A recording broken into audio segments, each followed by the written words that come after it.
Pak. Oke, selamat malam Bapak Ibu. Saya mau coba menjelaskan untuk bagian bab 2. Oke, ini pakai buku yang sama ya, buku eh, apa ya judulnya? Saya lupa. Buku yang Tripati ini ya. Jadi di bab 2 ini intinya itu mau membahas tentang elemen-elemen dari digital communication system. Jadi kan seperti yang saya jelaskan sebelumnya. Suara saya jelas nggak ya, Bapak Ibu? Suara jelas, Bu, tapi share screen-nya Jelas ya. nggak di-share ya, Bu ya? Oh iya ya, lupa. Sebentar.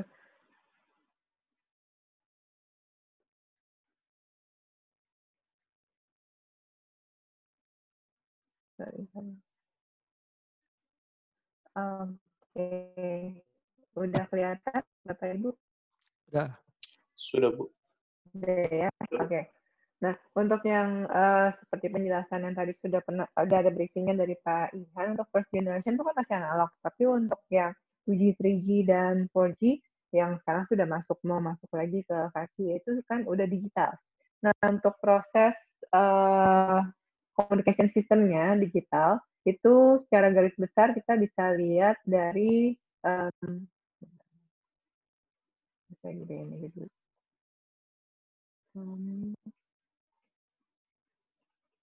Oke, dari bagian yang di sini ya. Jadi untuk digital cellular system, pertama dari yang penelpon itu kan dia berbicara. Nah, berbicara suara kita itu yang masuk kan masih bentuknya analog. Nah, di sini makanya vocoder ini gunanya untuk mengubah sinyal analog menjadi digital. Nah, setelah dia menjadi digital speak bit, menjadi bit-bit digital, itu kemudian akan masuk ke Air Interface Protocol Stack. Nah, ini sesuai dengan tiap seluler itu mempunyai tiap seluler itu mempunyai standar tersendiri ya. Jadi ada protokol, ada layer-layeringnya. Nah, layering yang paling bawah itu akan berupa physical layer. Di dalam physical layer itu ada beberapa komponen lagi. Beberapa komponennya itu secara garis besarnya itu ada digital baseband processor sama prosesor. Untuk yang digital baseband processor ini gunanya adalah berusaha untuk memproses sinyal digital agar tahan terhadap gangguan-gangguan yang ada di udara. Karena ketika kita mengirimkan sesuatu sinyal lewat udara kan pasti banyak gangguannya, seperti propagasi, lalu fading karena bayangan, fading karena sambil berbicara dengan mobile, biasanya kan kita gerak-gerak itu kan ada fadingnya juga ya, ada penurunan power. Nah, jadi berusaha gimana caranya mengatasi error, mengatasi kemungkinan kesalahan yang terjadi ketika dikirimkan lewat udara.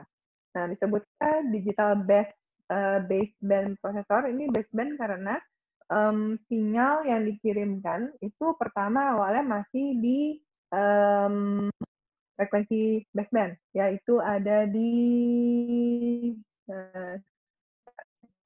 ini ya.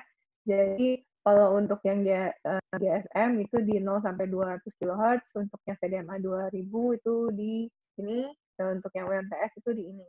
Ya, tapi kan sesuai dengan seperti yang kita tahu, untuk mengirimkan sinyal seluler itu udah ada ketentuan-ketentuannya. Masing-masing frekuensi ini dipakai untuk apa, frekuensi ini dipakai untuk apa. Nah, jadi sinyal yang ada di baseband itu harus dipindahkan ke cellular spectrum yang lebih tinggi frekuensinya. Nah, itu gunanya nanti si RF processor ini. Jadi setelah dipindahkan ke frekuensi yang lebih tinggi, barulah bisa dikirimkan lewat udara lalu diterima oleh sini contohnya adalah dia menggambarkan ilustrasi pengiriman dari mobile station ke base station. Di base station melakukan yang sebaliknya, masuk ke physical layer dan sebagainya, lalu di vocoder di sini diganti lagi, berubah lagi dari digital menjadi analog gitu. Nah, ini konsep secara umumnya. Bapak Ibu kalau ada pertanyaan saya diinterupsi ya supaya nanti nggak keburu lupa. Baik, Bu. Iya, oke. Oke. Nah, tadi kan di bagian bagan itu ada yang namanya digital baseband prosesor ya, digital baseband processor itu kan untuk mengantisipasi adanya gangguan-gangguan di udara. Nah, itu bisa berupa forward error correction atau disebut juga dengan channel coding, interlinking, digital modulation dan sebagainya. Ya. Sekarang untuk FSC atau channel coding itu basically menambahkan bit ke dalam information bit itu supaya nantinya ketika ada gangguan atau error di udara, ketika sampai di receiver akan bisa dipulihkan kembali untuk mendapatkan informasi yang aslinya. Nah, untuk dua major channel coding yang dibahas di bab ini itu conventional coding sama turbo coding. Itu akan kita bahas di subbab berikutnya ya, nanti ada. Oke. Nah, di physical layer tadi kan kalau kita lihat di skema umumnya itu ada dua untuk digital data converter sama RF processing. Ini sebenarnya tuh secara lebih detail tuh ada bagiannya seperti ini. Ini untuk yang di transmitternya, si pengirim, ini untuk yang si penerima. Jadi forward error correction coding ini tadi kan disebut bisa conventional coding atau turbo coding ya. Nanti kita lihat prosesnya. Lalu setelah itu melakukan interleaving. Interleaving ini gunanya untuk mencegah ketika kita mengirimkan sinyal di udara itu kan ada kemungkinan terjadinya errornya berurutan ya.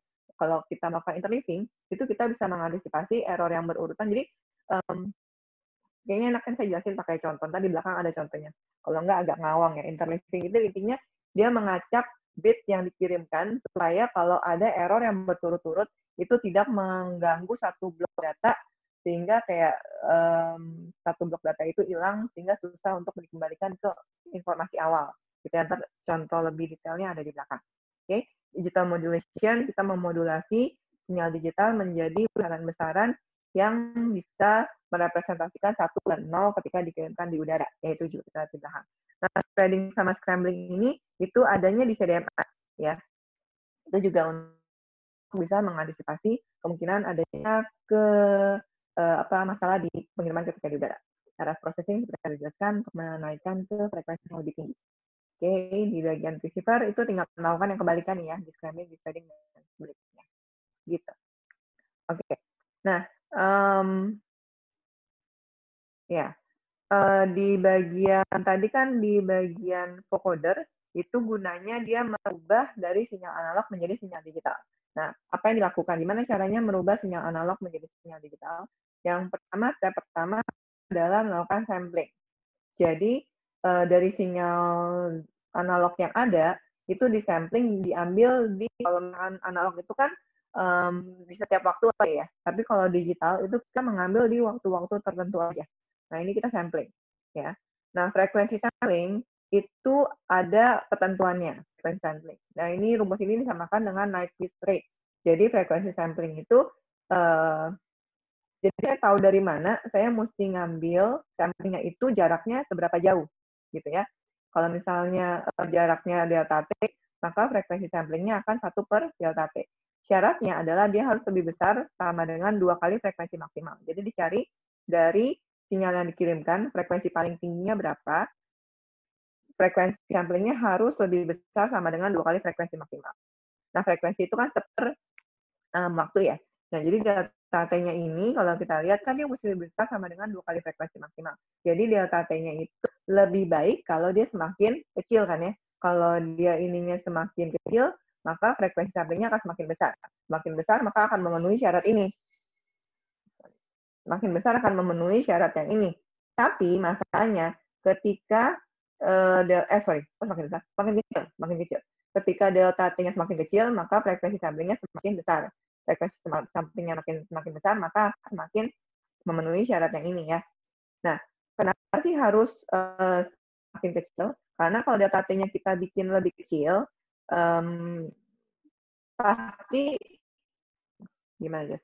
Ketika kita mengambil dengan waktu time frame yang lebih kecil-kecil, itu akan bisa lebih merepresentasikan sinyal analog kita dengan lebih baik. Karena kalau misalnya anggaplah sinyal analognya seperti ini ya, terus saya ngambil samplingnya sangat jauh-jauh, delta T-nya sangat besar, saya ambilnya cuma di sini, sama yang ini misalnya.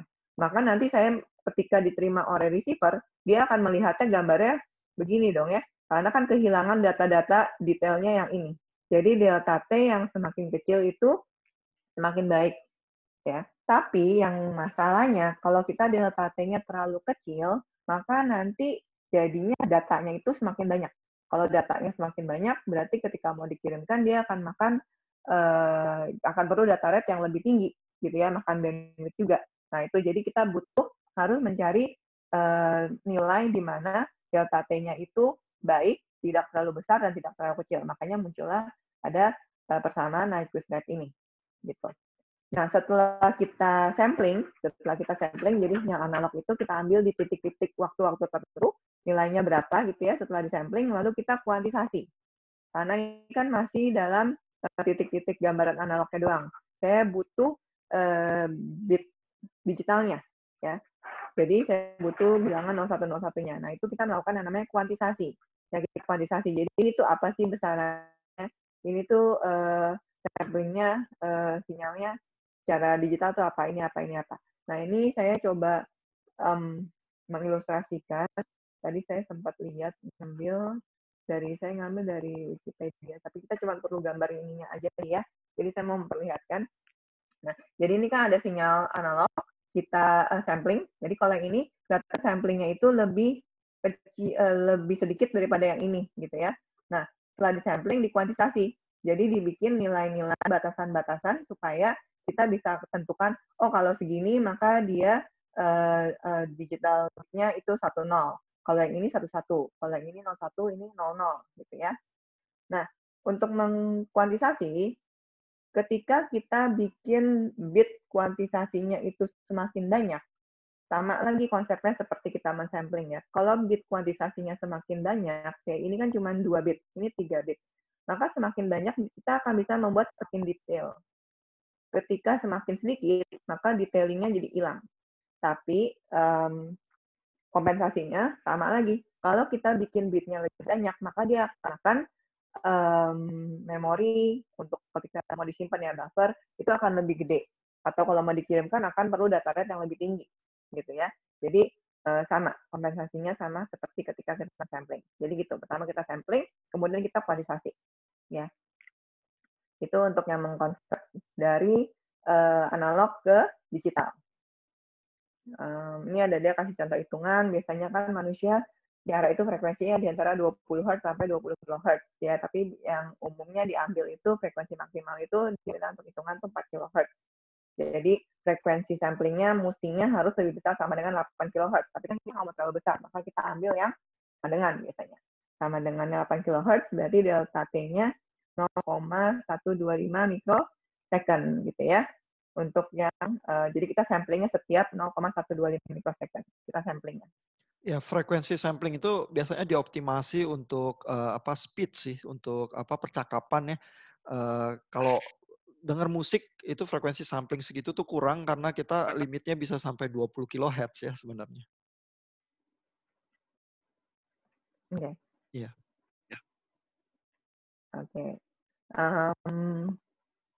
Terus berikutnya saya mau coba jelasin. Oh, ini yang LPC, Linear Predictive Speech Coding.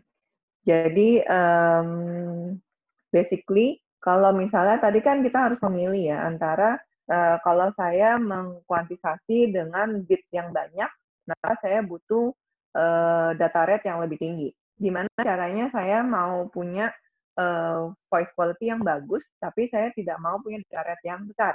Nah, itu ada satu sistem namanya linear predictive coding. Ya, linear predictive coding sini juga jenisnya nggak terlalu detail. Itu intinya, jadi ketika kita berbicara, itu kan suara itu keluar, terbentuk, itu karena adanya udara yang melewati paru-paru, gitu ya.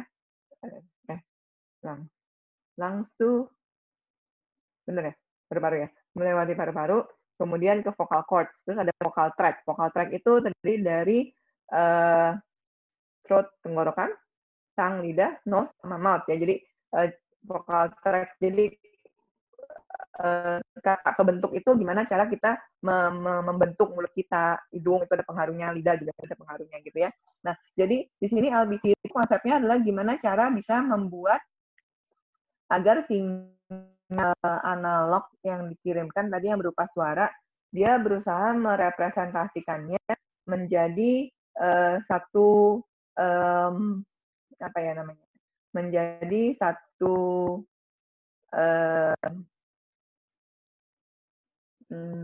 disebutnya saya lupa. Menjadi satu kayak kode tertentu gitu ya. Jadi di sini ada sampling quantization, kemudian ada excitation signal sama filter coefficient. Nah, itu gunanya filter excitation signal itu menganalogikan air pressure. Ya, kalau air pressure itu gunanya itu untuk menentukan loudness dari suara, gitu ya, loudness dari suara. Kemudian kalau untuk IIR filter coefficient-nya itu menganalogikan vocal cord, ya, atau vocal tract. Jadi untuk membentuk katanya. Jadi dibentuk satu semacam kode khusus untuk bisa merepresentasikan besarnya suara sama merepresentasikan sebenarnya suaranya itu ngomong apa gitu ya.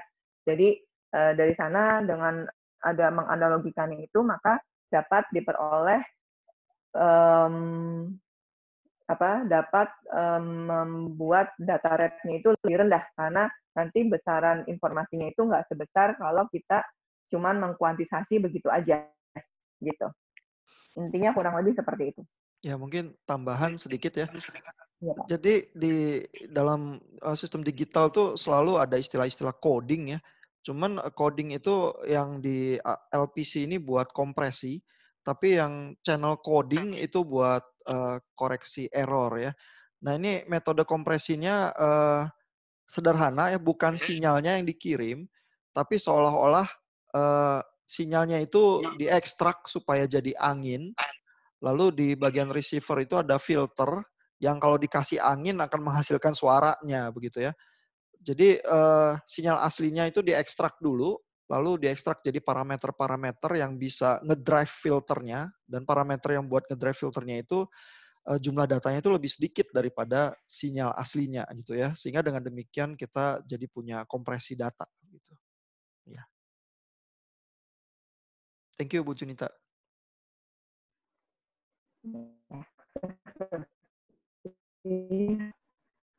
Oke.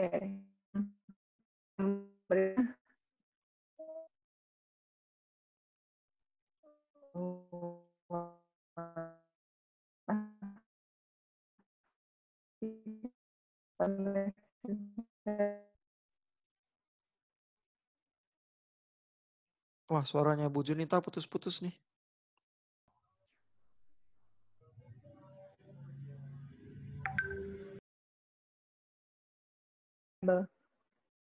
Udah kedengeran?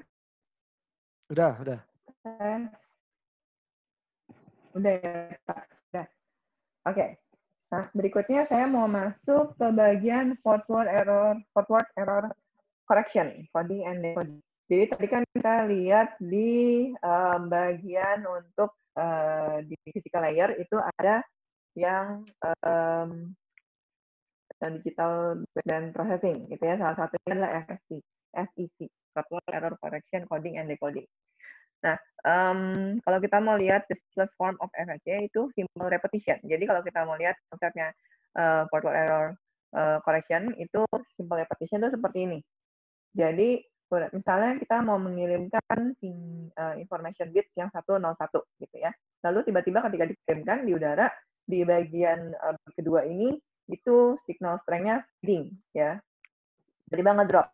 Nah, ketika dikirimkan sampai di receiver dia jadi salah mengestimasi merepresentasikan di yang kedua ini. Jadi sehingga ada error 1 yang tadinya mesti 101 menjadi 101.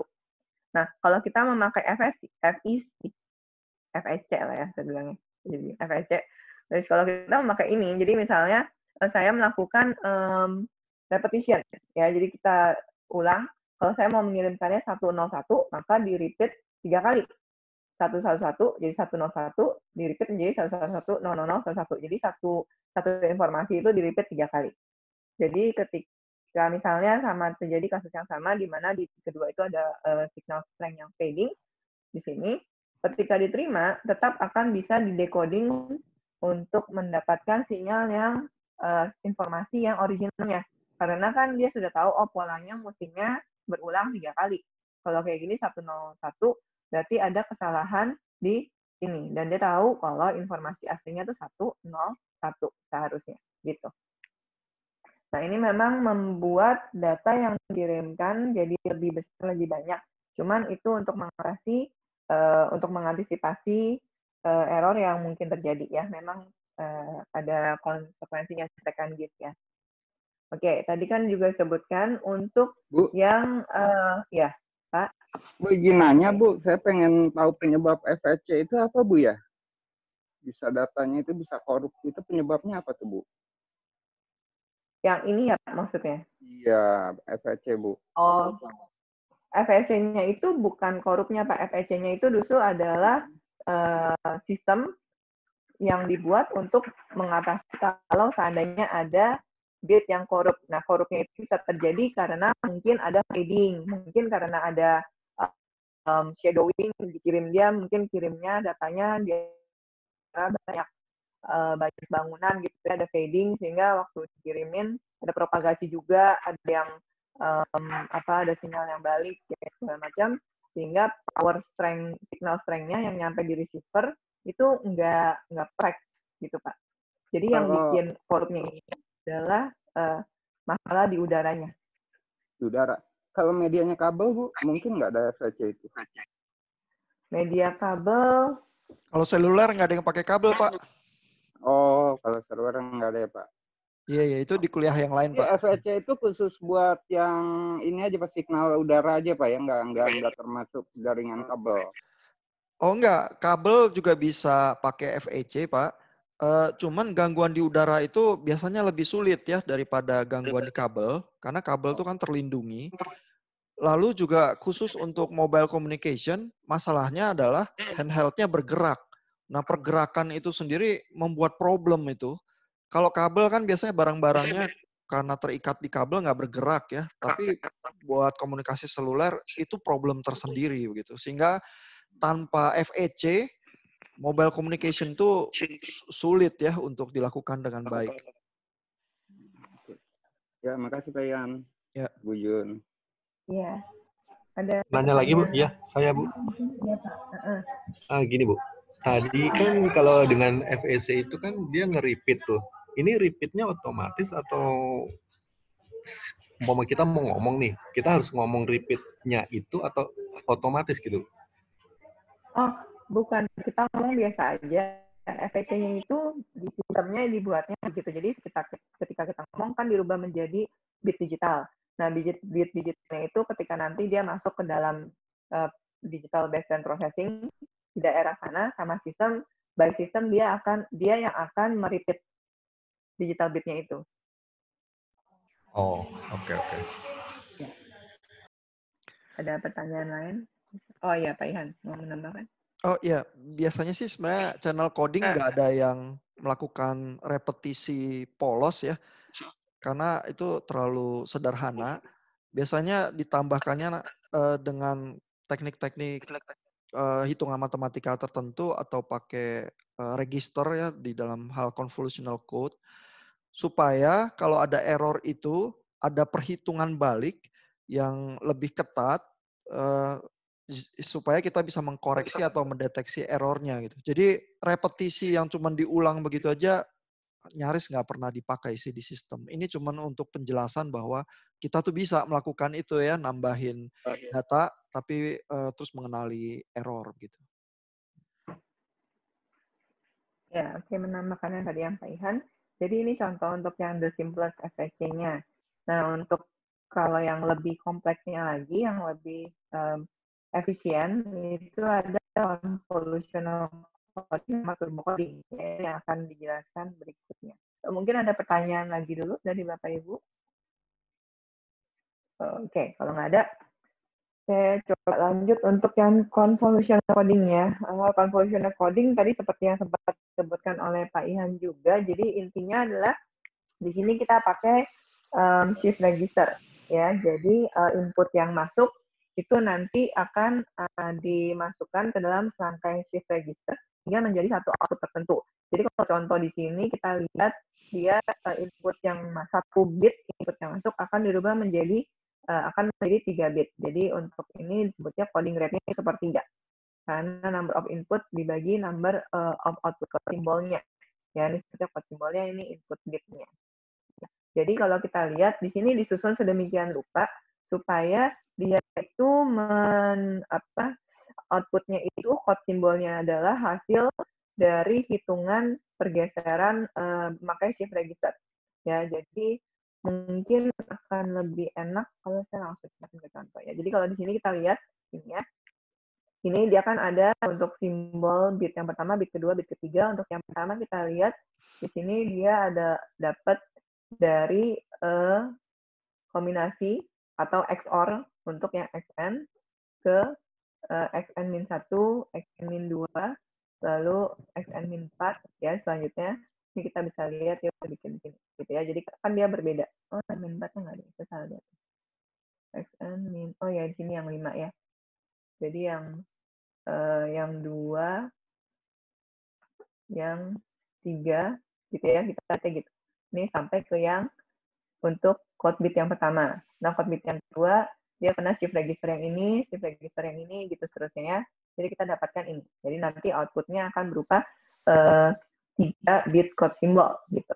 Nah, ini semuanya di XOR. XOR itu kan berarti kalau bitnya sama, maka dia akan 0. Kalau jadi kalau 00, maka nanti outputnya 0. Kalau 1 outputnya 1. Kalau misalnya beda, misalnya 01 atau 10, itu outputnya itu 1 gitu kan ya. Jadi kita coba lihat. Itu XOR, Bapak Ibu udah pada tahu lah ya. Nah, kita coba lihat contoh langsung deh ya, mungkin supaya lebih enak, lebih ngerti. Jadi misalnya ini.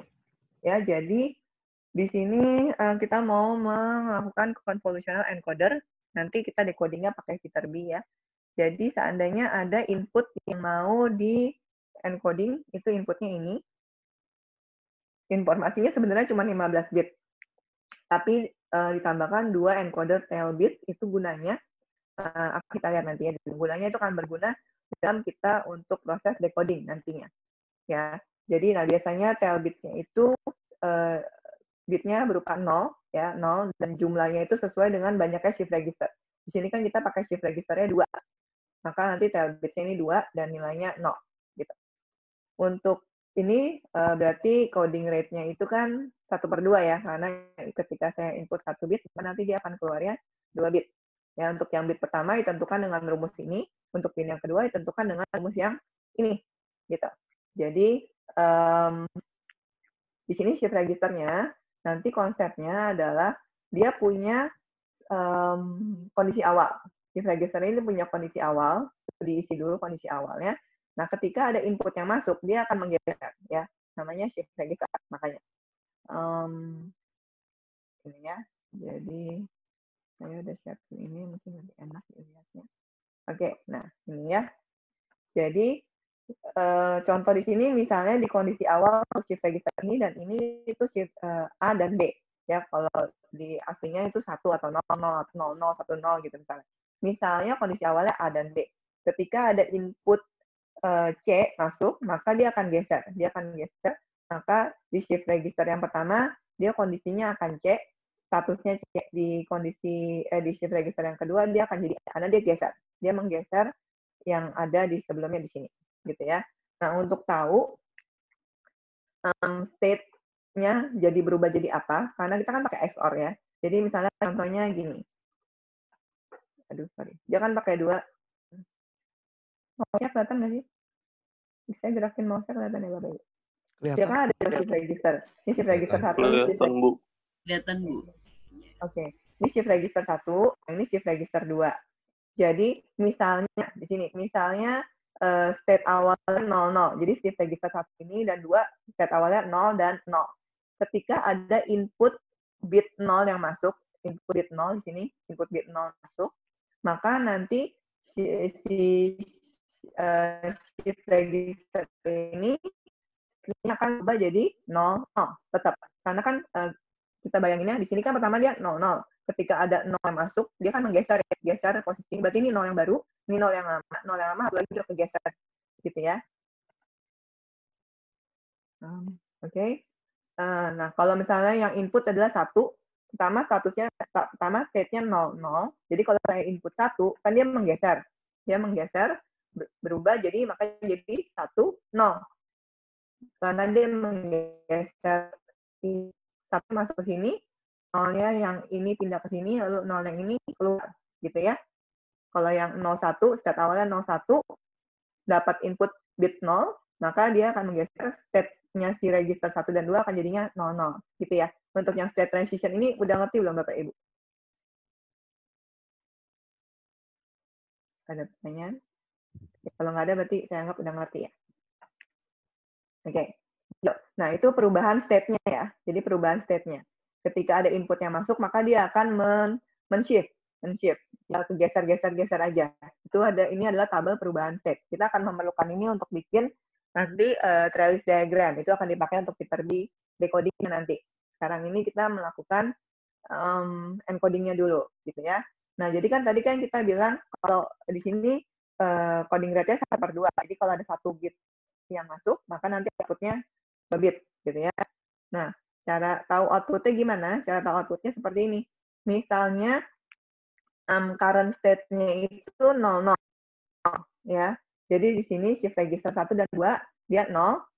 Kalau ada input bit 0 yang masuk, 0. Nah, untuk yang Y0, yang bit pertama, itu yang ini ya, yang bit pertama itu berarti yang ini. Dia kan rumusnya XN di XOR dengan XN-1 di XOR dengan XN-2. Tadi kan statusnya di sini adalah dia 0, shift register 1 itu 0, shift register 2 juga 0, dan input yang masuk misalnya 0, maka 0 di XOR dengan 0 kan 0. Terus di XOR dengan 0 lagi dia 0 juga. Maka di sini nanti dia Y0-nya itu 0. Sekarang untuk mencari Y1-nya, rumusnya pakai yang ini.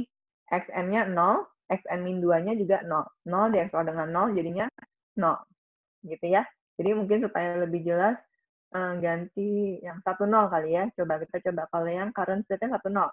Misalnya dia current state-nya 10, berarti yang ini 1, yang ini 0.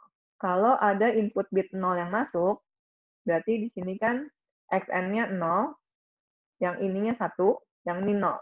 0 di XOR dengan 1 itu 1. 1 di XOR dengan 0 itu 1. Maka di sini Y0-nya 1. Untuk mendapatkan Y1-nya 0 di XOR dengan 0. Itu kan 0. Maka dia Y1-nya 0. Maka kalau saya input 0, nanti dia di encoding, hasilnya yang dikirimkan adalah 10. Gitu. Ini untuk yang output. Jadi setiap pergerakan input masuk ke dalam sistem untuk yang shift register akan tercatat untuk status state dari tiap register dan output yang keluarnya. Itu nanti kita perlukan untuk lihat decodingnya di belakang. Untuk dua tabel ini caranya ada pertanyaan Bapak Ibu, ada yang masih kurang mengerti? Bu, tanya Bu, untuk yang Bu. Encoder tail-nya tuh apa memang 2 ya Bu ya, nggak bisa lebih dari itu Bu ya, karena sesuai dengan jumlahnya tabelnya Bu ya. Jumlahnya tergantung shift registernya Bu. Ini kan ada 2, maka dia pakai encodernya 2. Kalau shift registernya tapi bisa 3, lebih dari itu ya Bu ya? Bisa lebih dari itu ya Bu ya? Bisa ya? Oh bisa ya, oke. Iya. Jadi kalau 2 kita ini rumusnya memang sudah fix yang ini ya Bu ya, berarti Bu ya? Dengan contoh ini, rumusnya ini ya Bu ya? Iya, di buku penjelasannya seperti itu. Kalau 2, gunanya nanti itu sebenarnya kenapa harus 2? Nanti kita lihat nanti saya akan feedback lagi ke belakangnya Bu ya. Oh baik Ibu, iya oke.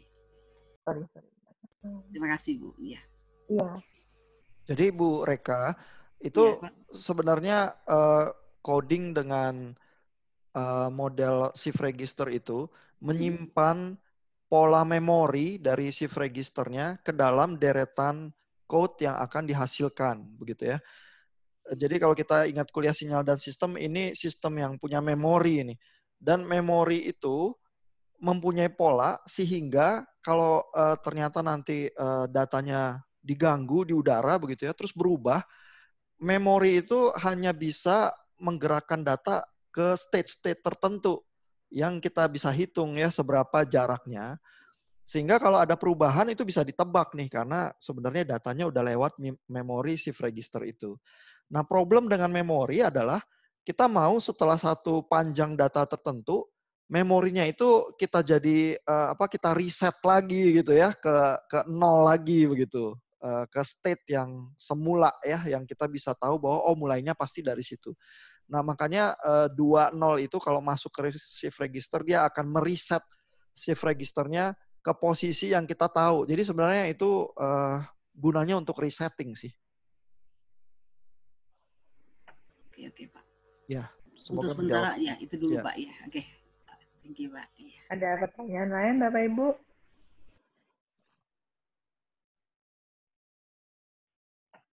Oke, kalau belum saya coba lanjut lagi ya. Nah, jadi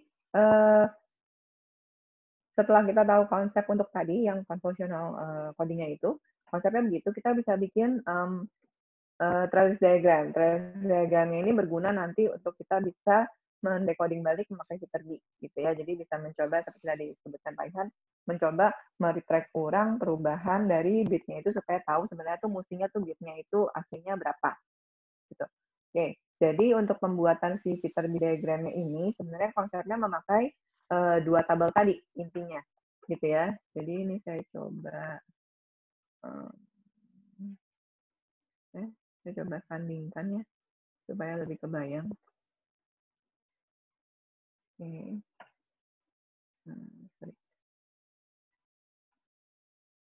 Oke, gini ya. Nah, jadi intinya adalah ketika misalnya state awalnya itu di dua buah shift registernya itu 00. Jadi ini adalah perpindahan state-nya ya. Pertama, ini ada titik di sini. Kelihatan nggak Bapak Ibu? Saya udah coret-coret. Jadi mungkin agak bisa dilihat. Nih ya, ini ada titik di sini ya. Ada titik, berarti dimulainya dari sini, dari titik ini. Jadi titik-titik ini menggambarkan semua perubahan state dan output yang bisa terjadi. Nah, garis hitam ini yang lebih tebal itu menggambarkan perjalanan untuk input spesifik yang kita mau, gitu ya. Jadi ini semua kemungkinan yang bisa. Kalau misalnya dia state awalnya 00, maka kemungkinan untuk bergesernya itu adalah menjadi 00 kalau dia inputnya 0, atau dia menjadi 10 kalau dia inputnya 1 gitu kan ya, memakai tabel ini. Di 00 itu perubahan state-nya dia gesernya cuma bisa jadi 00 atau 01. Maka dia cabangnya di sini ke 00 atau 01 gitu ya. Nah, ketika dia udah di 10 10. Nah, kalau di 10 itu dia perubahan state-nya yang mungkin cuman ke 01 atau ke 11 gitu kan ya. Nah, itu kita lihat cara baca untuk yang cabangnya. Nah, untuk penulisan yang ini dia kan angka titik 2, angka koma angka gitu ya. Ini menunjukkan inputnya, yang ini menunjukkan outputnya. Jadi, seperti contohnya misalnya gini, kalau state awalnya itu 00 di titik ini, lalu kita kasih input 0, ya data kita kan ini yang kita mau kirim ya, 15 tadi. 17 tadi ya. Kalau kita input datanya itu 0, maka nanti dia akan pindah ke state-nya tetap di 00 kan ya, maka dia lurus. State-nya tetap di 00, lalu output-nya akan 00. Ini output-nya 00. Output-nya 00. Kalau input kita angka bit 1, maka dia 00. Kalau kena input bit 1, maka dia akan pindah ke 10. Maka di sini dia lompatnya ke 10. Di 10 ini dia kan dapat input 1.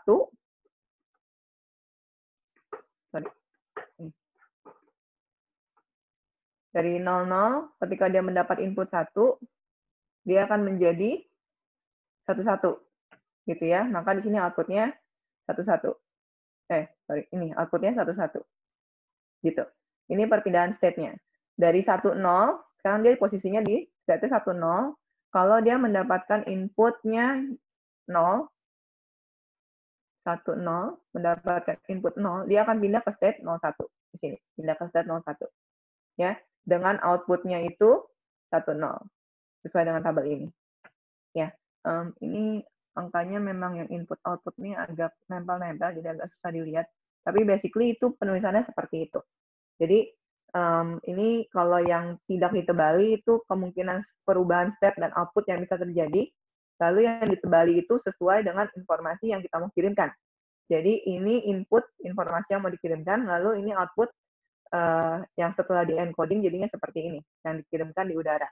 Nah, seperti tadi yang sudah disebutkan oleh Pak Ihan juga, gunanya ada tail bits-nya itu adalah supaya ini nih. Jadi dia balik lagi ke state awal. Dengan menambahkan tail bits, nanti dia balik lagi ke state awal. Jadi ketika saya mau mengirimkan paket yang berikutnya, ini kan misalkan paket informasi yang pertama.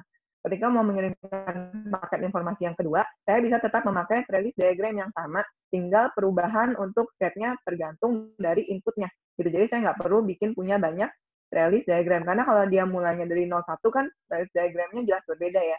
Berarti kan mestinya kalau dari 01 dia akan bercabangnya ke 00 dan ke 10 gitu ya. Jadi release diagramnya beda. Kalau saya bikin dua tail bits itu sama dalam perjalanannya, nanti ujung-ujungnya dia akan balik ke state awal. Kalau misalnya saya mulai dari 01, nanti dia ujung-ujungnya akan baliknya ke 01 juga.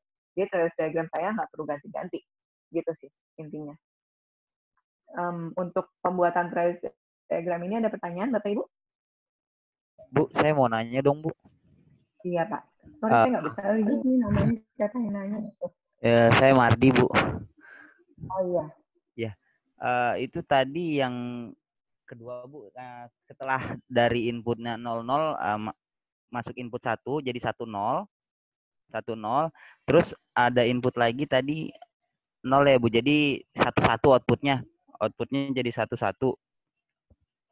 Kalau Mas dari Iya. sini, Iya, lalu ditambahkan input 0 ya Pak? Iya, jadi 11 ya, Bu ya. Itu naik ke atas jadi 11 ya. Jadi 10 Pak output. 10 ya. Iya, iya 10, maksudnya 10. Itu tapi kenapa di tabel yang pojok sebelah kanan itu mau titiknya 01, Bu, bukan 10. Kalau dari state-nya 10 kena input 0, dia jadi 10 ya Pak. Ini. Iya, maksud saya yang saya tanyakan itu kan titiknya di titik 01. Kenapa outputnya jadi 10? Iya. Oke, titik ini menggambarkan state 01. dari si shift registernya Pak. Oh. Jadi state dia di posisi mana? Dia bukan output. Jadi di sini tuh ada tiga variabel lah istilahnya. Ada input, ada output, sama ada state dari si shift register. Jadi gini, ini state si shift registernya, ini outputnya. Jadi kalau gambar titiknya itu menunjukkan sekarang si shift register 1 sama shift register 2 tuh angka di dalamnya sekarang apa sih? Gitu. Jadi kalau di sini ini yang ketika dia sekarang shift register 1 itu nilainya 1, shift register 2 nilainya 0. Kalau saya kasih input 0, maka nanti kan dia ngegeser nih. Jadi shift register 1 nanti dia akan jadi 0, shift register 2 dia akan jadinya 1. Maka dia pindah ke state yang ini. Jadi ini adalah state dari shift register, bukan output. Outputnya tercatat di sini, atau tercatat di angka-angka kecil ini sih sebenarnya, cuman angkanya memang agak susah dilihat, dia nyampur-nyampur. Ini menggambarkan state dari shift registernya, bukan dari outputnya, Pak. Oh, oke. Baik, Bu. Makasih, Bu. Cukup jelas nggak? Iya, cukup jelas, Bu. Oh, oke. Pak Mardi, kalau ingat itu kuliah perancangan digital ya, ada finite state machine ya, itu sebenarnya konsepnya sama ya. Kita punya state yang bisa pindah-pindah, lalu ada syarat pindahnya. Di dalam hal ini trellis diagram ini syarat pindahnya adalah inputnya apa ke dalam register kita. Lalu begitu kita pindah state, ada output yang muncul, yang keluar, yang bisa kita nyalakan misalnya lampu merah atau apa begitu ya. Nah itu munculnya di bawah itu. Tapi ini konsep berpikir yang benar-benar tepat sama ya. Cuma ini digunakan untuk channel coding. Jadi kalau kita ngerti di satu tempat ya, dunia teknik elektro kita itu begitu-begitu aja sih, banyak hal yang mirip sih. Ya, mudah-mudahan kalau ingat di satu tempat, di tempat lain bisa ingat juga. Iya Pak, terima kasih Pak. Ada pertanyaan lain mungkin Bapak Ibu? Oke, kalau nggak ada saya lanjut ya. Jadi misalnya seperti ini kan tadi ya, ini inputnya, lalu ini output setelah di encoding yang kita kirimkan.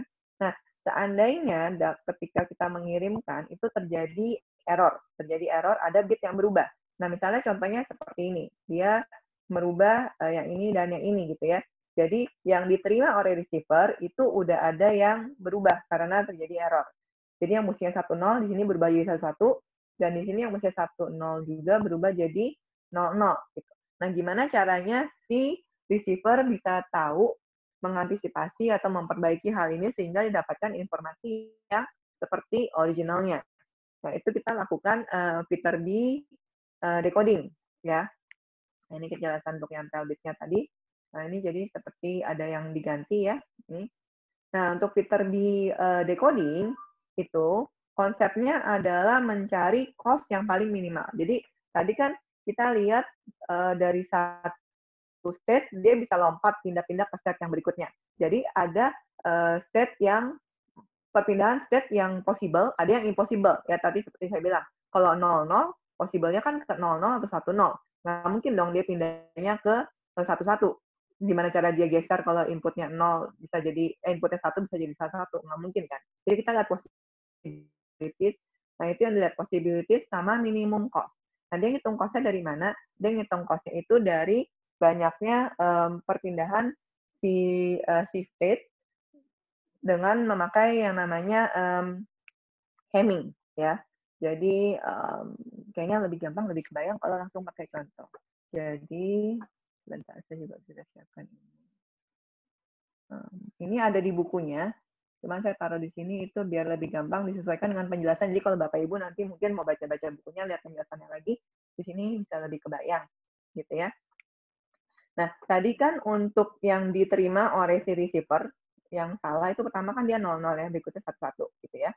Jadi pertama misalnya dia terimanya yang 00, ya. Di sini ini di bagian receiver ya. Jadi receiver itu udah mulai memproses, dia menjalankan seperti yang trellis diagram juga basically ya. Dia seperti menjalankan trellis diagram untuk mengira-ngira sebenarnya yang possible itu apa sih ketika ada yang salah. Ini mungkin nggak nih? Kayaknya nggak mungkin. Atau gimana supaya bisa mencari data yang sebenarnya. Jadi cara dia bekerja itu kayak gini ya. Jadi pertama dia itu mengecek VTS-nya ini. VTS itu untuk validity-nya. Ya, jadi validity, valid atau enggak. Ya, yang valid dikasih angka 1, yang enggak dikasih angka 0. Jadi, kalau misalnya shift registernya dari state 00, itu yang valid itu cuman ketika dia pindah menjadi 00 atau menjadi 10. Di sini dia untuk state-nya dikasih angka ya. Bapak Ibu jangan bingung. Kalau state 0 itu 00, state 1 itu 01, state 2 itu 10, state 3 itu 11. Jadi itu dia bikinnya pakai angka supaya di sini penulisan cost-nya itu lebih gampang. Ya. Jadi pertama lihat validity. Untuk validity dari state 1 dari validity T sama S. Waktu 1. Validity di time ke 1, dia dari posisi untuk pindah ke state 0 itu 1, mungkin.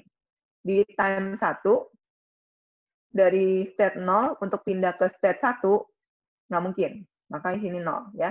Jadi, angka yang pertama itu time. Angka yang kedua itu ini.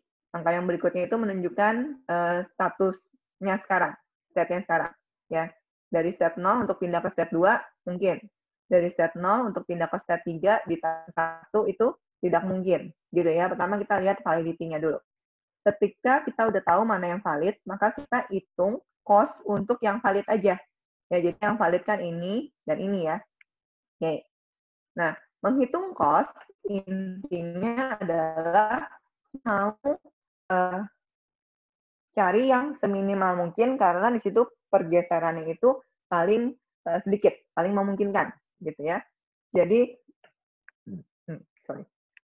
untuk cost, ini formulanya sebenarnya seperti ini. Aduh, unstable lagi. Terus putus kah, Bapak Ibu? Masih kedengaran? Kedengaran, Bu. Kedengaran. Kedengaran ya? Oke. Iya, iya. Masih oke. Oke. Nah, cost-nya ini misalnya saya mau tahu cost untuk di time ke-1, untuk dia pindah ke state 0, ya.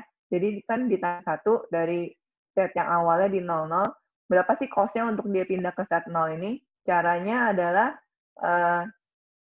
cost dari yang sebelumnya ditambahin dengan Hamming distance.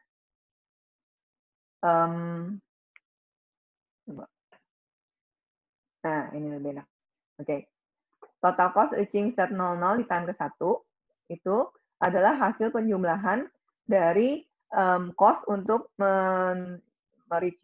pindah ke step 00 di time 0 dan cost untuk transisi dari 00 di time 1 di time 0 ke 00 di time 1 gitu ya.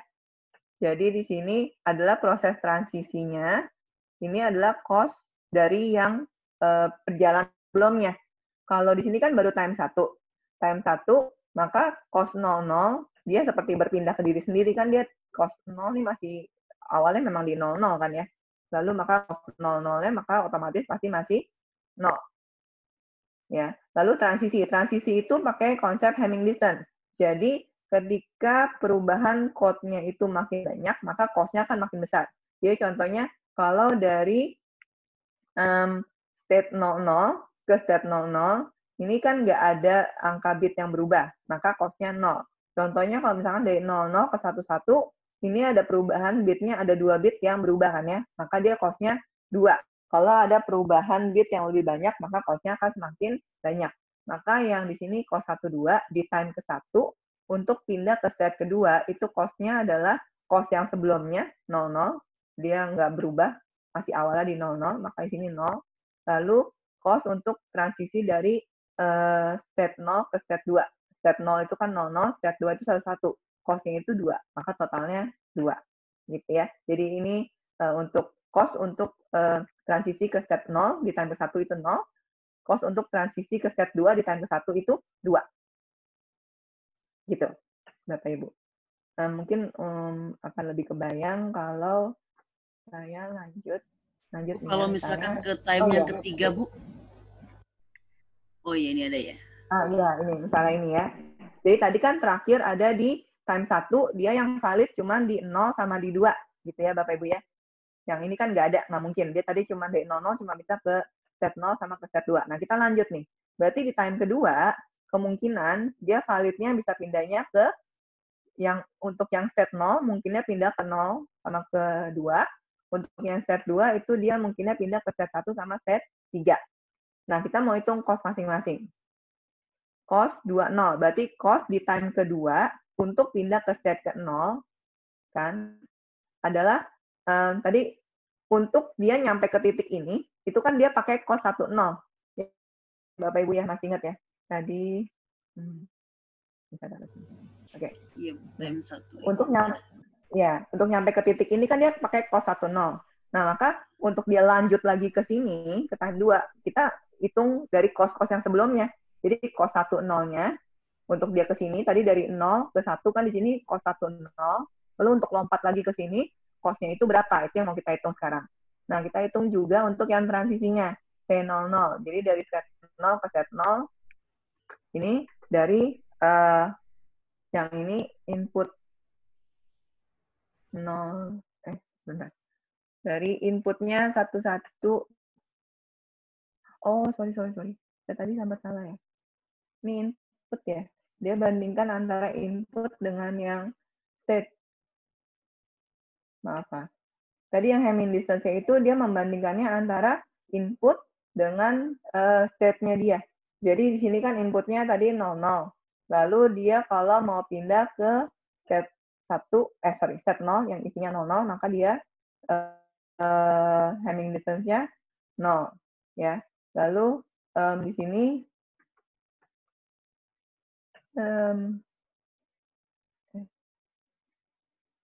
bentar. Saya jadi bingung sendiri. Hamming distance-nya menghitung antara yang input. Dengan yang iya, salah. Hamming distance-nya menghitung antara yang input dengan yang output. Input dengan yang output, Bapak Ibu. Sorry. Ini jadi dia ngitungnya kalau di sini yang dia terima kan 00. Di sini yang dia terima 00. Lalu ketika dia di status yang ini, di sini kan outputnya 00. Dibandinginnya antara input dengan output. Jadi inputnya 00 dibandingin outputnya 00, maka tidak ada bit yang berubah, cost-nya 0. Lalu kalau inputnya 00, ketika dia di step 2, di sini kan outputnya 11. Ya, itu pakai konsep yang sama kayak yang trace diagram tadi. Kalau pindah ke sini, dia outputnya 00. Kalau dapat input 1, dia outputnya 11. kita bandinginnya input dengan output. Maka di sini cost-nya 2. Nah, ini juga sama yang kita bandingin antara input dengan output. Jadi kalau yang di sini input yang diterima oleh receiver kan satu-satu, maka semua di sini inputnya satu-satu. Tinggal kita compare dengan output di tiap state. Kalau dia dari state 0 di sini pindah ke dapat input 0, maka dia kan outputnya 00. Pakai tabel yang sebelumnya itu ya, tabel output ya Bapak Ibu. Kalau dari state 00 dapat output 0, dia dapat input 0, dia outputnya 00. Maka di sini dibandingkan antara input dengan output yang berbeda, bitnya ada 2, cost-nya 2. Kalau dari state 00 dapat inputnya 1, maka outputnya kan dia outputnya kalau dari 0, oh ya, 1, maka di sini ya, ini ke state 2, dia perbedaannya 0. Nggak ada bit yang berbeda, maka Hamming distance-nya 0. Kalau dari kalau dia dari state 2 dapat outputnya 0, dapat inputnya 0 maksudnya, maka outputnya akan 10. Maka di sini 10 yang berbeda bitnya ada 1 gitu ya, dan seterusnya. Jadi Hamming distance-nya dilihat dari situ, lalu kita tinggal tambahkan antara yang cost journey dia sebelumnya ditambahin untuk Hamming distance antara input dan output di state yang sekarang. Ditambahkan, nanti kita dapatkan penjumlahannya untuk yang cost transisi yang ini dan ini dan ini dan ini ada 2, 3, 0, 3.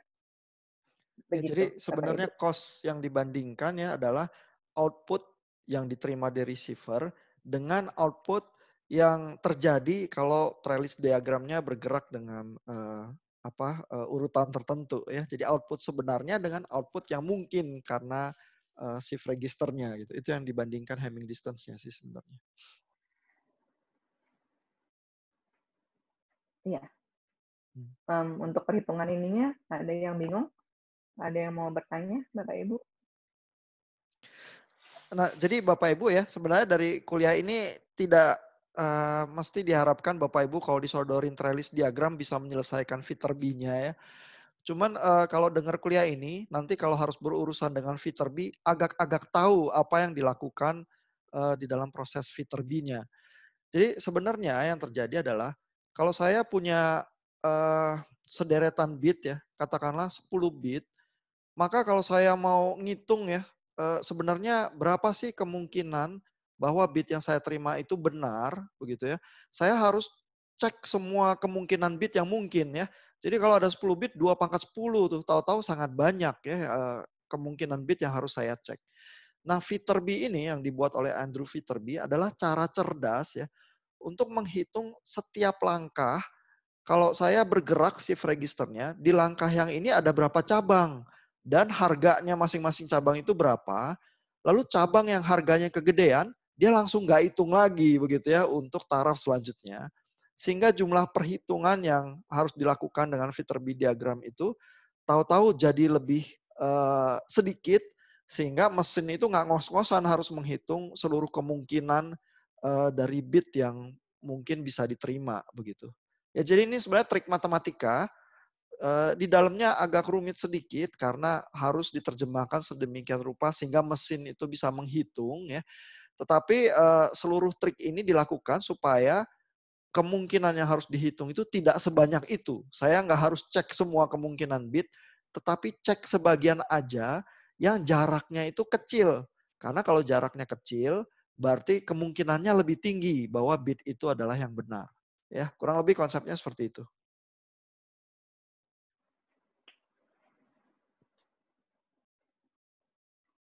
Iya, oke.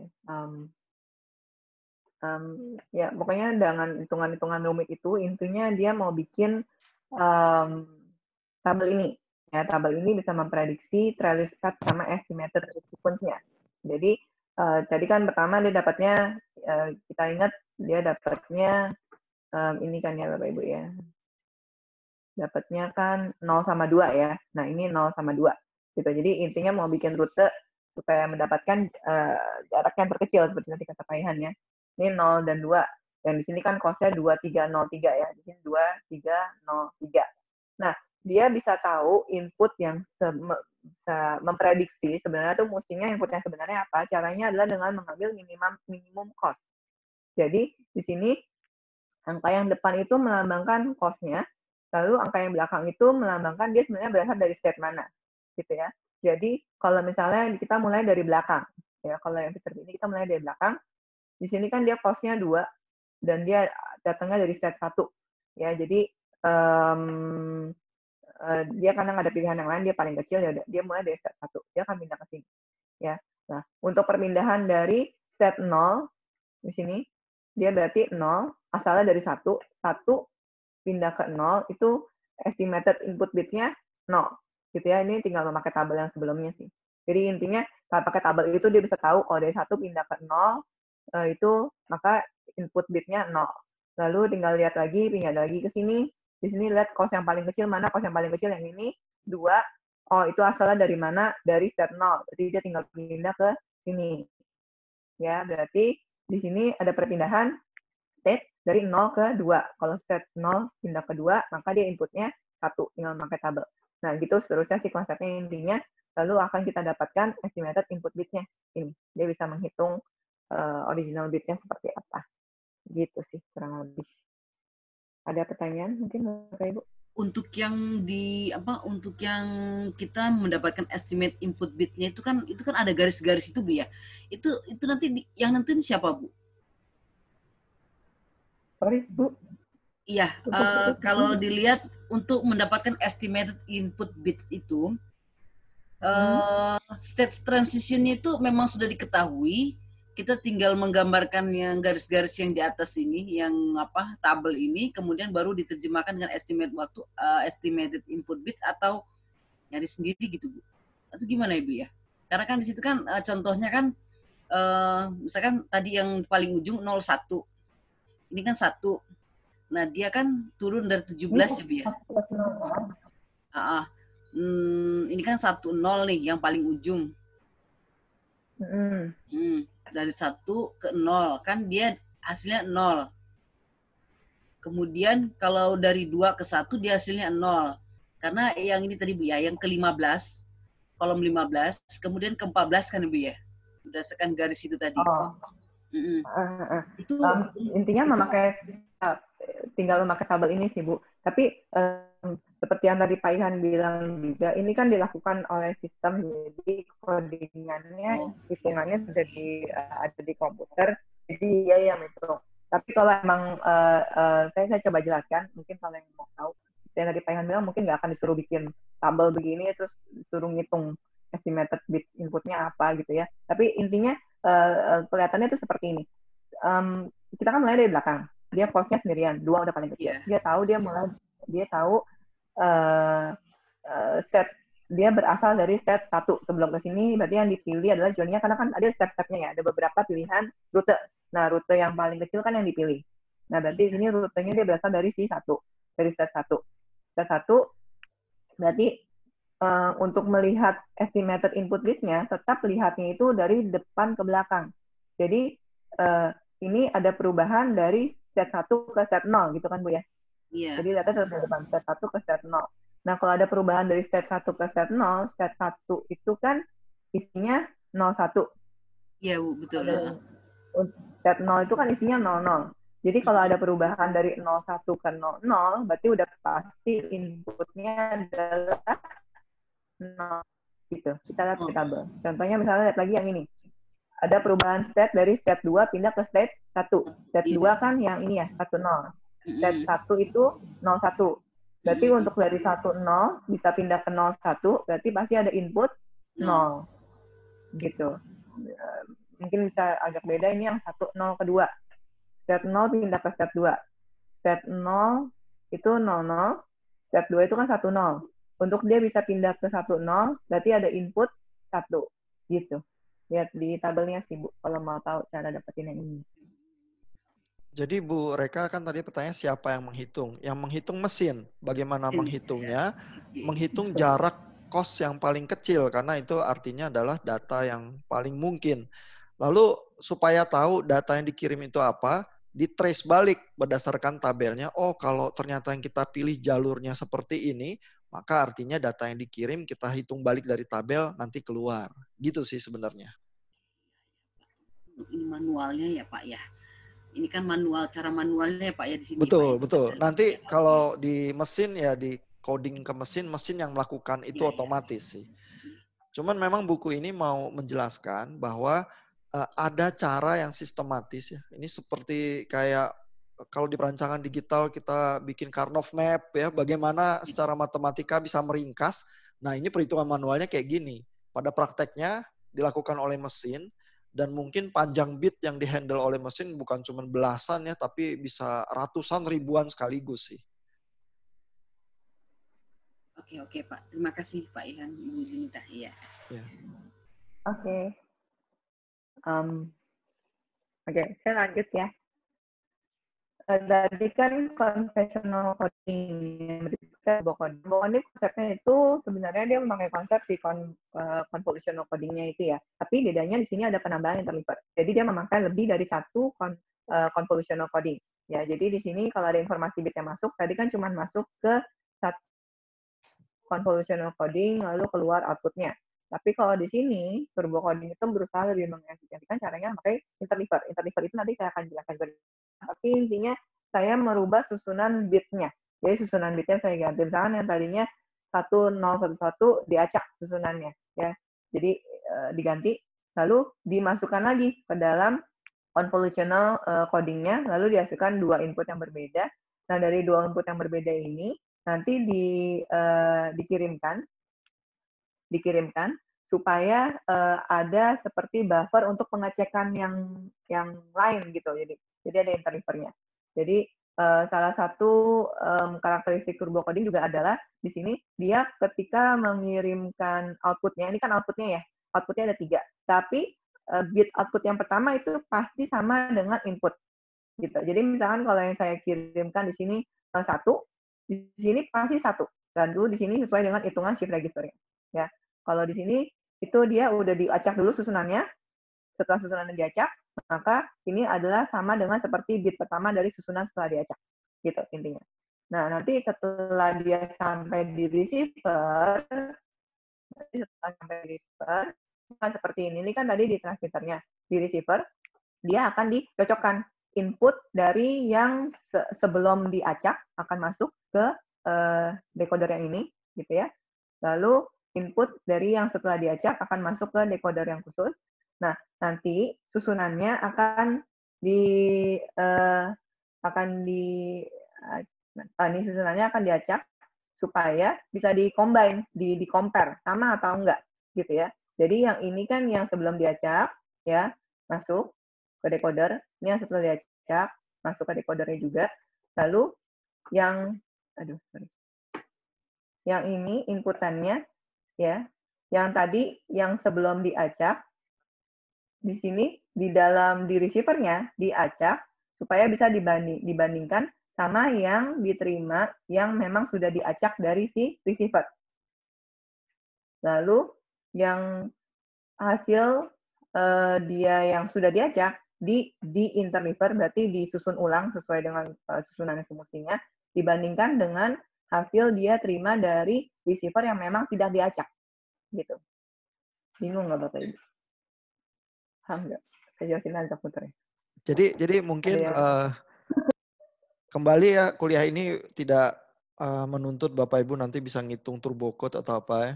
Turbo code ini adalah metode channel coding yang terkuat yang kita tahu zaman sekarang. Munculnya dari misi-misi ruang angkasa ya, karena itu yang biasanya gangguannya ekstrim begitu ya.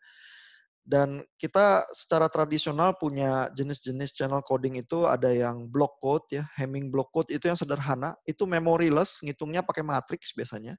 Lalu kita punya convolutional code, itu yang pakai shift register, karena dia memori, dia ada ingatannya, sehingga kalau kena error, dengan jejak ingatan itu dia bisa mengkoreksi diri dengan lebih kuat, begitu ya. Jadi convolutional code itu lebih kuat daripada Hamming block code. Lalu turbo code ini supaya dapat yang lebih kuat lagi gimana caranya? Pakai 2 convolutional code, habis itu di tengahnya diacak ya. Interleaver itu basically pengacak sih.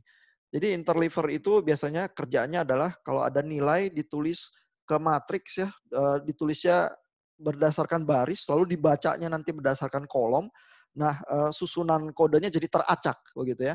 Nanti deinterleaver bacanya kebalikan ya, tulisnya kolom, bacanya baris gitu misalnya ya.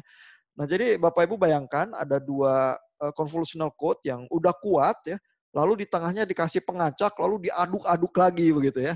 Sehingga memorinya mungkin terbelit dengan lebih dahsyat begitu ya. Dan dengan cara itu yang diulang-ulang, bahkan ada iterasinya ya. Turbo code itu kadang-kadang nggak cuma sekali ya, tapi dicucinya itu bisa puluhan kali, bisa ratusan kali, terserah di setelnya gimana, settingannya gitu ya. Tahu-tahu dia bisa terbelit sangat kuat, sehingga dia punya kemampuan tuh jauh lebih tinggi daripada convolutional code biasa saja, tradisional atau Hamming block code begitu. Jadi idenya semacam itu sih. Iya. Ada pertanyaan mungkin Bapak Ibu? Belum ada, Bu. Jadi Ya. oke. Jadi intinya ada yang diacak di receiver, ada yang diacak di ada yang diacak di transmitter, ada yang diacak di receiver untuk nanti bisa di compare ya hasilnya sama atau enggak gitu. Nah, interleaver sendiri sebenarnya melakukan apa? Ini kita coba lihat. Ini ya tadi sudah disebutkan juga untuk mengacak. Jadi sebenarnya dia tuh untuk mengantisipasi adanya error yang terjadi yang berturut-turut. Jadi misalnya ini kan contoh hasil keluaran seandainya kita pakai turbo code. Turbo code yang tadinya dikirimnya A, lalu di sini kan dia selalu bit pertama sesuai dengan inputnya, lalu ada hasil output kedua, hasil output ketiga, gitu ya. Nah ini semua yang dikirimkan ke si receiver. Seandainya ada terjadi error berturut-turut untuk bagian 3 yang tengah ini. Nah, kalau ada error berturut-turut bagian 3 ini, maka nanti ketika dia di decoding, dia akan cuma dapat info untuk yang bit pertama sama yang bit ketiga. Bit keduanya jadinya error sama sekali. Karena memang dia terdiri dari 3 komponen dan 3-3-nya kena error semua. Ya. Nah, kalau kita interleaving, jadi interleaving itu konsepnya seperti ini. Yang tadi susunannya diurut berdasarkan bitnya, jadi A, bit pertama dulu, lalu bit kedua, bit ketiga, diganti susunannya, diacak. Diacak jadinya yang ini yang bit pertama pakai 1, bit pertama pakai 2 gitu ya, kita acak susunannya. Ketika terjadi error berturut-turut di daerah sini sama seperti tadi, saya tetap akan bisa mendefine bit yang kedua. Karena yang kena error kan si betanya. Tapi untuk informasi, untuk yang B-nya masih ada yang diselamatkan. Karena tadi susunannya diacak. Jadi saya bisa dapatkan info untuk yang bit pertama, bit kedua, sama yang bit ketiga. Gitu. Itu sih gunanya diacak. Ada kemungkinan lebih besar, memperbesar posibilitas untuk dia bisa dikembalikan ke sinyal informasi awalnya. Gitu, Iya, jadi metode-metode error correction itu ya rentan dengan error yang terjadinya bertumpuk, berderet begitu ya, secara berdekatan numpuk ya. Sama seperti CD kita kalau scratch-nya itu numpuk ya, itu lebih kemungkinan rusak ya daripada kalau kecil-kecil nyebar begitu ya. Sehingga supaya channel coding ini kuat ya terhadap error yang bertumpuk, kalau sebelum ditransmit dia diacak dulu, maka kalau terjadi error yang bertumpuk ya, katakanlah fading ya, kena pohon apa di satu tempat, blank spot, tiba-tiba banyak sekali bit yang rusak. Nah di receiver tahu-tahu begitu diacak balik, errornya itu nggak bertumpuk ya, melainkan agak menyebar. Nah kalau agak menyebar itu channel coding itu lebih berpotensi ya bisa menyelesaikan masalah begitu. Oke, itu bagian untuk yang FEC ya. Sekarang kita masuk ke yang modulasi. Bu Junita, tapi ini udah jam 10 nih ya. Mungkin bagian yang modulasi dan demodulasi mungkin sih cukup familiar ya karena Bapak Ibu yang lain udah ambil komunikasi digital. Mungkin kita skip aja ya. Kita berikan bantuan sejauh ini. Nanti Bapak Ibu berusaha survive di textingnya ya dengan membaca Tripati ya.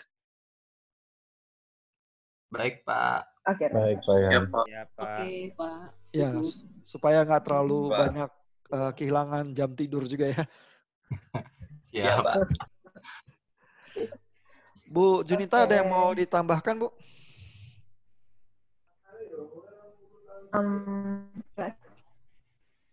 Udah, itu aja. Udah ya, oke. Saya hentikan recordingnya kalau gitu.